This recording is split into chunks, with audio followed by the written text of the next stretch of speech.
I think now I'm under pressure that I'm holding you for a coffee break. So I wouldn't take that much time, only 20 minutes. So my name is Nick. I'm from New Relic. I'm not sure how many of you heard about New Relic. Anyone? Oh, quite many. Lucky.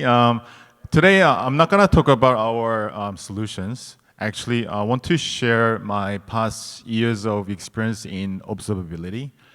So I've been working as solutions consultant in monitoring space for the last 12 years. And today's session, a lot of sessions were talking about like DevOps, how fast you can move on, and how can you automate your CI/CD pipeline. But besides of those ones, I would like to give you a food for thought for today about how you can actually monitor or how you can gain visibility to move fast with confidence, right? You have to know how your service is performing, and then maybe after that you can optimize or you can make it better. So today's session will be more focusing on how we gain visibility on your service and then make decisions. So first few, I'm gonna just recap on what's observability, what's the difference between monitoring and observability, and what challenges you might be facing at the moment. So I've been working with many different industries and different customers, so I'd like to share my experiences. And then the rest will be how we can tackle different challenges you might having now, so I'll share these ones. And for Q&A, probably it is quite so short session, so probably I'll take the questions from outside. You can drop by our booth. So first question is, what's observability? A lot of people may be having a bit difficulty of differentiating monitoring and observability.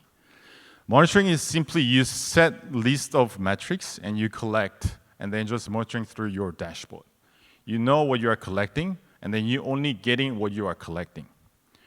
But on the other hand, observability is a bit different because we are trying to automate a lot of things for you from backend or background.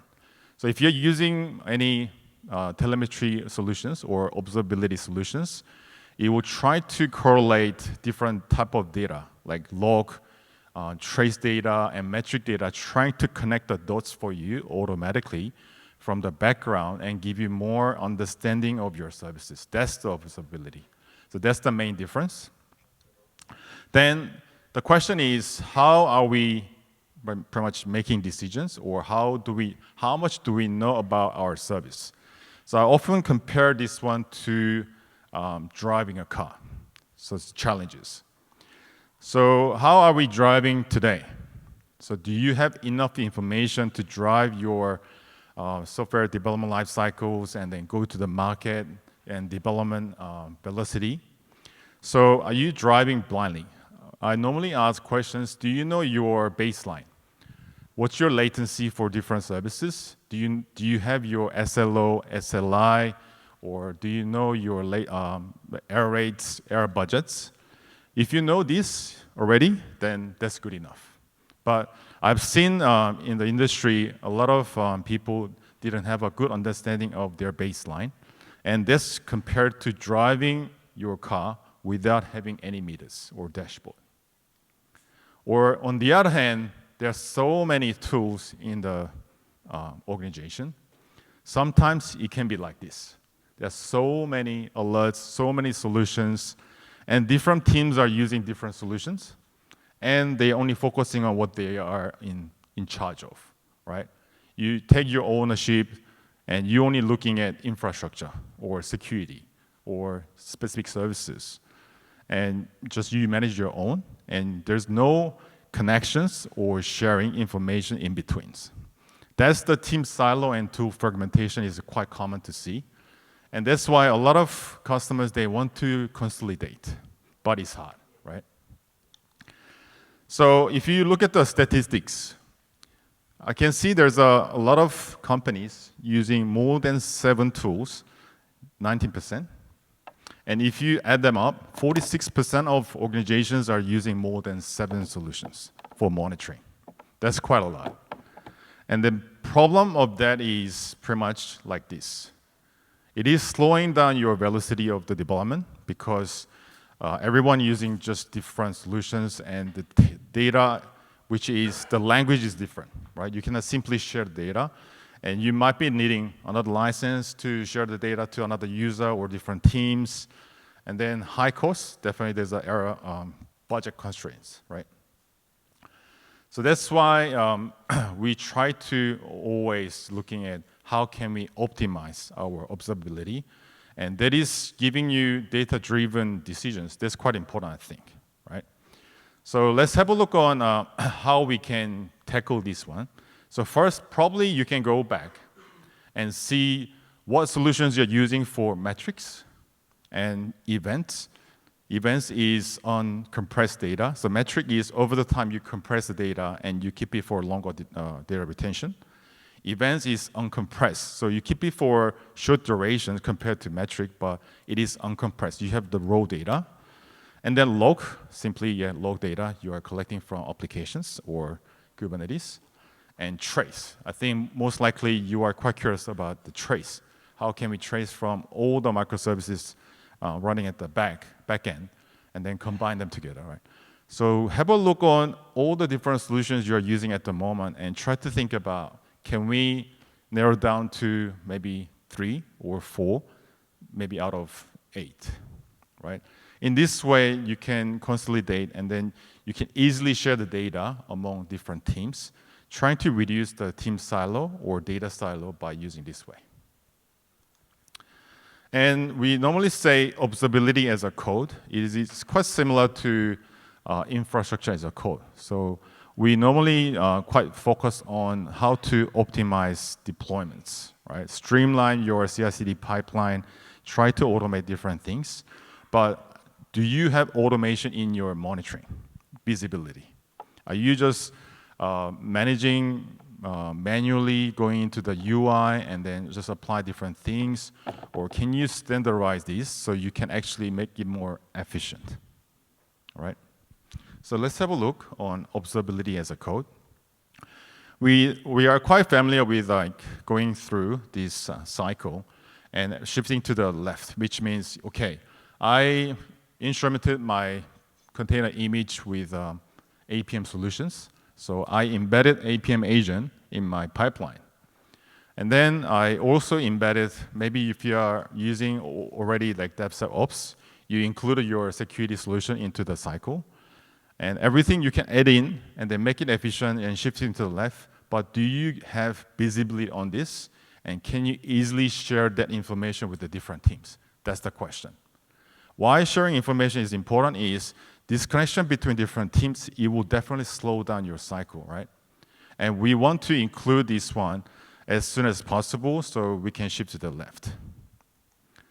So we use a lot of different solutions, but maybe you already been doing this. So Terraform is quite commonly used. So we can apply templates for monitoring as well.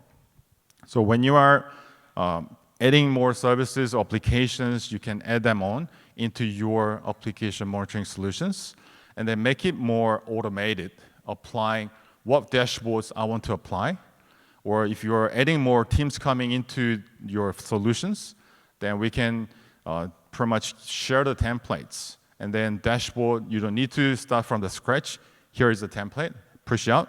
And also you can build the alerts, make it more standardized, naming conventions, and what alerts will be applied to different services. You don't need to deeply, pretty much go through the whole beginning to the end and simply share the data to different teams, right?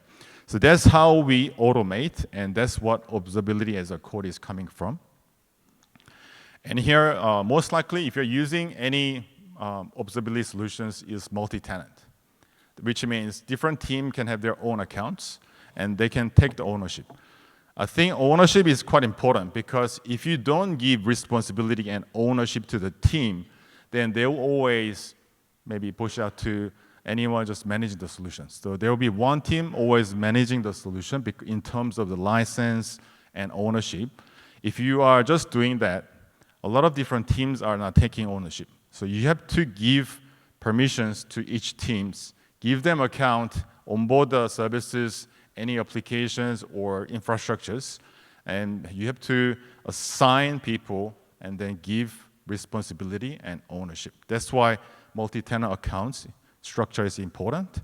And then you can split down those templates, Terraform templates or automations by accounts and looking at their roles and permissions and give them or assign those to the people. And then try to make it more modular. You don't put everything into the one bucket because it will be quite messy later on. So each team will manage their own templates. Okay, definitely you can share, they can tweak around, but at the end, put it into your GitHub or any core shares and manage it by themselves and then make it more tidy. So slight change from configurations and just push out through your main TF and then just apply. And try to automate it, not manually, and make it more standardized. So in that way, it's more efficient than doing it more manually, so we can reduce the human errors as well. And at the end, we break it down to all the different segments, which will be different teams. And different teams means different services, infrastructures, any tools you are monitoring. Let's say you're monitoring Kafka or Redis or any databases. Just use the template and then split down to different environment, UAT or productions, and then apply to different your monitoring solutions, pretty much. And then nowadays, we all talk about DevSecOps. And a lot of session today will be maybe talking about DevSecOps as well. And the reason here we are talking about DevSecOps in observability as well is, I think from the first panel sessions, I think there is two questions about how we can automate or what problems we are having. So usually our security team was the last one holding the deployment. And then they feel bad because they are holding and push back because of the vulnerability they have found. And they push back to the dev team and then they have to delay the cycles.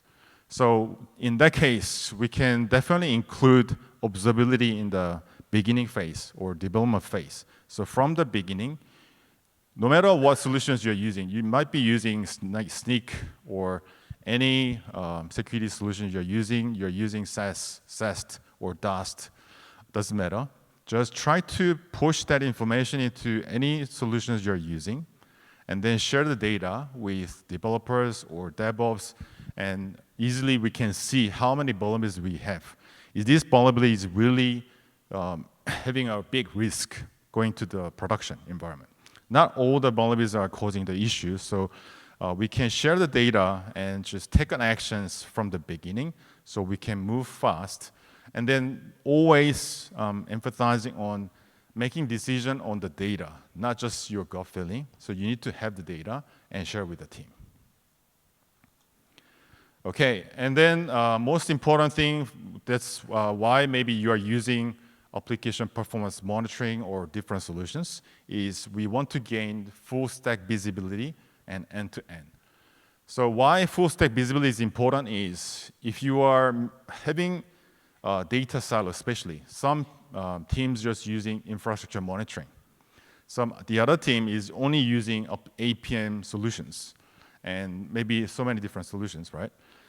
Because of this data silo, you don't know which service is running on which infrastructure, which EC2s or which host, and then what logs are coming from these services. If you want to manually correlate, if you want to mapping it manually, it takes time and it is quite tough to manage, right? That's why you are using solution, I guess. So we are covering different pieces by using different agents or different solutions. So mobile apps, definitely you might be using Firebase or Relic or other solutions. So we use mobile agents to cover the front end of mobile users and the web browsers. And also we need to know how our services are running by using our automation tools we call synthetics. So trying to ping specific endpoint to get the availabilities or uptimes, you can use that one. And also, we definitely need APM for services, right? It is just different to your testing tools, automation, QA testing tools, because we are actually monitoring from your service itself. We need to know what functions, methods are taking how much time, latencies, what errors are coming out. So everything will be done from APM side. And then infrastructure is definitely we need to know because your service is running on different infrastructure. Are you using ECS or EKS, virtual machines, doesn't matter. We need to know healthy infrastructure must be a fundamental part of our services. And then all the tools you're using, we use different integrations, right? We use databases and pub/subs. So we need to know how our other tools are performing. So that's why we use integration, put it into your observability solutions to gain the full stack visibility, and end-to-end means from the front end to the back ends, right? So that's what we call full stack and end-to-end visibility. So here is a simple diagram. So you can look at the stacks. So from resource level, pretty much our infrastructure going into the full front end and user. So trying to bring all the data as much as you can to remove all the gray area. So that's the least things we want to have. So gain full visibility and know your performance to make decisions. Moving fast is important. At the same time, moving fast with confidence is a bit different, right? So we can build our confidence by having more data and more visibility. And then this might be quite good topics to discuss, high level and low level visibility. So I often talk about or ask questions to our customers. Do you have this kind of dashboard? Do you know your API performance? For example, logins, authentications, looking at your profiles. So these APIs are business service process names, right? Logins. Everyone has to log in to use your service. Then how fast is your login service? Or if you are having authentication, you are using some SSO authentications, then how fast is it working for you? So in that case, we need to know how our API is performing and get to have a baseline. If you have this baseline dashboard, you know which service is having problem at the moment, right? So that's number one, have a high-level visibility. And then split down to your service level. So each box is indicating your service and showing you how fast or how slow it is, latency, and traffic, and how much errors we are getting at the moment, right? Simple, but if you don't have this, it is really hard to identify where should we look at now when there's an incident. Another one, by using synthetics, I want to check my uptimes or availability. So I have an SLA with our customer. So can we calculate our SLA? So use automate testing tools or use synthetics to check uptime availability and then build a dashboard. You need to know this SLA baseline of your API services and applications. Quite basic, but always back to the basic is the toughest one. And another high level is I normally use this dashboard for a quick conversation. A lot of customer I've seen using status code coming from log monitoring. So you collect all the transactions status code, 400s and 500s from log file. How many log files do you have to go through to count those, right? But at the same time, I've seen the customer already had APM solution. APM solution out of the box providing status code. We collect transaction informations and we keep status code. So you don't even need to use the heavy resource log monitoring. So just utilize whatever you have and find the efficient way to build the dashboard, exactly same dashboard you want. So APM already provides status code, so I can count it how many 400s and 500 we have, and which API having the most problem. You need to know, right? Are we having problem with confirmation of purchase, or are we having problem with logins? This will straight tell you you are getting a lot of 400s and 500s on which API. That looks quite simple, but not many customers have those dashboards, right? And SLI, SLO. So I have my target. I want to reduce my latency down to maybe 500 milliseconds. So that's your goal, 100% or 90%. I want to make sure my API responding within 400 milliseconds.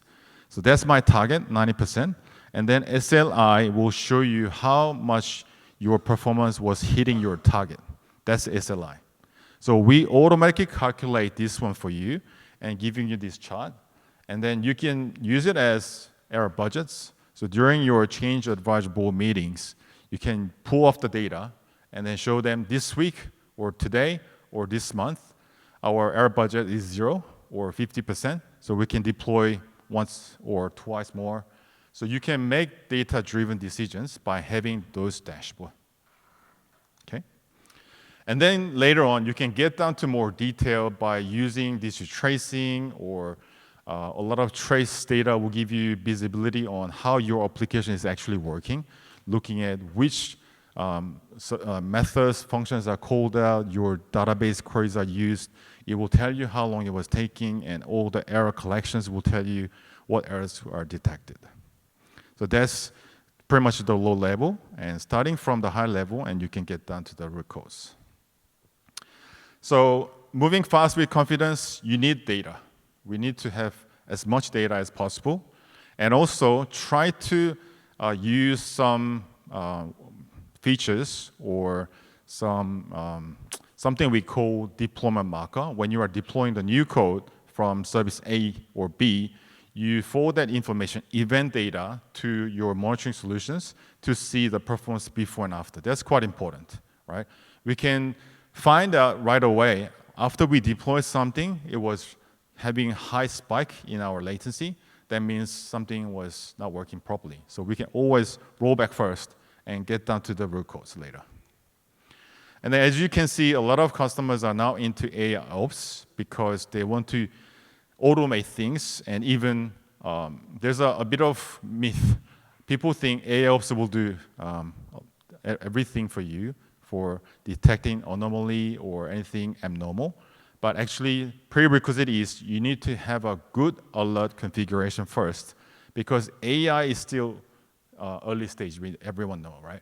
So we need to catch up. Maybe after another 5 years, 10 years, it might be different. But for now, you need to feed a good data, not noisy data, and then it will lead you to more automation of anomaly detections and everything. So that's another whole lot of topics. But try to pretty much optimize your alert conditions to get better outputs. I think that's for the quick 20 minutes today. So hopefully it was helping you a bit. And if you have any questions, I'll see you at the booth. Thank you.